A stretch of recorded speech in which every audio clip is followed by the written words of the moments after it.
My name is Zahava Wilson. I'm a pediatric physical therapist.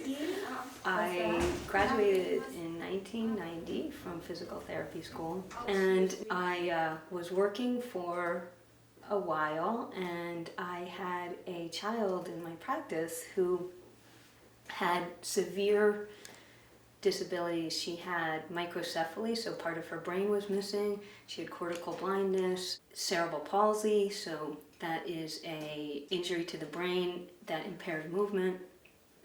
She had seizure disorder. The parents of this child were told that she would never be able to move, walk, that basically she would be in a wheelchair, unable to feed herself, unable to see, to hear, to have any kind of learning.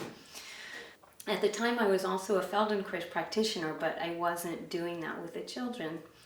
And I said to the mom, I'm gonna just try this other kind of work because I don't know what else to do. And it was really heartbreaking because I knew this family and I wasn't able to help their child. So I did this, and all of a sudden the mother just looked at me and she said, whatever you're doing, that's all I want you to do, because we all saw changes and it was so palpable that the whole room became still. So that's when I began this journey of learning more about the Anat Baniel Method. She began to walk, talk, feed herself. She's now in school. She's been integrated into a regular school. She has a sense of humor. She runs, she jumps, she learns, she can express herself fully. She still has some impairment, but compared to the prognosis, it's been pretty amazing.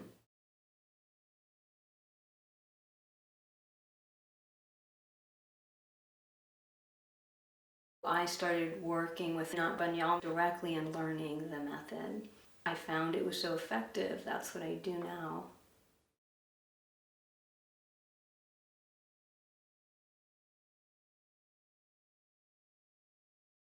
Okay, all right. Come here, Miss Vicky. You have to wake up. You have to wake up. Good morning. Do you want to say hi to the camera? Uh-oh, somebody's a sleepyhead. So I'm Analia, mom of Victoria. She's almost 4. In January she'll be 4. She has a gene mutation. It's called SCN2A, what it gives her epilepsy, global developmental delay, and cortical impairment. They say legally blind, like everything is okay with the eyes, but she don't get the response to see. This SCN2A is a gene.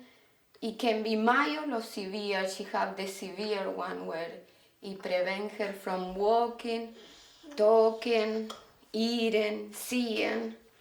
From when she get out of the hospital till almost 3 years, she was completely flabby, like she couldn't hold her head, she couldn't move her legs, arm, no muscle tone nowhere. So she was completely laying down, not using her eyes, not listening. She didn't know us. She was a zombie in the house. The less force that I use, the more feeling she can have. So it's really important for me to organize myself, organize how I'm sitting, and be very aware of the kind of pressure I'm giving her, exactly where I'm giving her that pressure. So Vicky, when we started, she had no movement. She couldn't do any of this. And now this really big movement, arching her spine and flexing it, moving her limbs, that's all very new. She's getting a lot of input, even though it doesn't seem a lot to us. We can only give her what her brain can handle to learn. And it has to be slow and it has to be subtle, or there's no information to the system. So she was having physical therapy at home, but I wasn't seeing many progress. So everybody in the area told me about this physical therapist for children with a lot of experience. So I wanted her, so they did a workshop, a clinic about Anat Baniel Method. Start trying Sahaba and Anat Baniel Method. And that's where everything started working out for her. Neuroplasticity is the underlying principle that the work uses. Anat Baniel was a student of Moshe Feldenkrais, and he really pioneered this idea of making changes in the brain through movement. What we need for our brain to learn is we need some kind of input that it's not getting. And movement is a very effective way for the brain to learn. It's how we learn as infants. So it's a language for the brain that the brain is very familiar with. The way the movement has to be applied and provided is very specific because the brain has certain requirements that it needs in order to learn. But if you provide it with those things, then really any brain is capable of change. We're going to sit up. Ready? Up, up, up, up, up. There we go. You see the difference in her back right now? She's using her back to hold herself up. You see that? See, she just like got taller. You're listening to me, aren't you? You can tell when Vicky has this very open, receptive look in her face. And she's really taking in what's going on. So the difference between this work and other types of work is that we're going to the person and meeting the person where they are rather than attempting to fix them. And if I try to do something to her, she just shuts down. So I'm going with where she is and what she's able to do and what she wants to do. So that's giving her a little piece of information that she doesn't have. And once she gets that piece of information, she can accomplish things successfully that she wasn't able to accomplish before. And then we keep giving these pieces and they keep getting more and more connected so that these, not only movements, but all kinds of things are available to them. Oh! There you go, Vicky. There you go. Oh, okay. All done. Now she knows me. She's holding her head up. She can see before. We have to hold her like a newborn baby. She's holding her head. She plays with her hands. In the house we passing by, she knows we're there. Now she starts responding to her name a little bit. She's using her legs. It's a completely new life for her. She started being a normal baby now.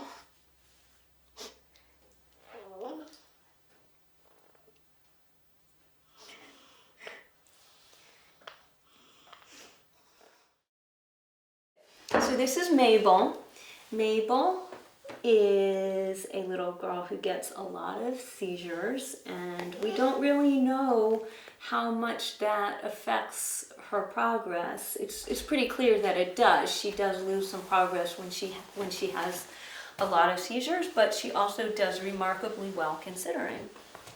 So Mabel really knows what she wants, and she's very determined to stand.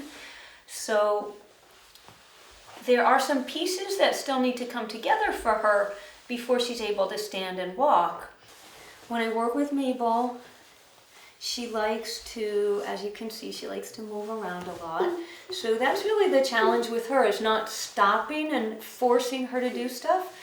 So going with what she's doing, but still providing her with information that's novel, that's effective, and that can be utilized.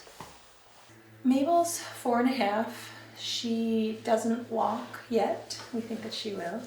She doesn't talk yet. I also think that she will. she communicates in other ways with certain noises and gestures and stuff like that. So I'm really letting her experience failure right now. When she leans this far, it's not working for her. So what is it that she needs? This is how I'm always thinking. What is it she needs at this moment? It's much more subtle than I think anything else that we've experienced, because the movements that Zahava will put her through are geared toward input to her brain. So sometimes it looks almost like, how is that helping her to sit? Or how is that what you're doing helping her to stand? And then it's like, oh, well, it's the connection that she needs between her scapula and her hip, or something like that I didn't even consider she needed in order to do those things.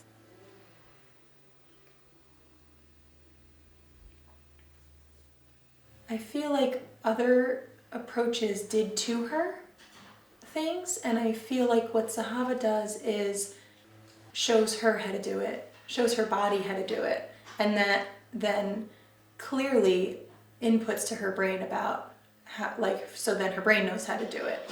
And so I can just see that Mabel, she tries things. She doesn't give up, because she's just trying different things all the time, whereas I feel like prior to that she didn't know about how to try things because everyone was just doing it for her.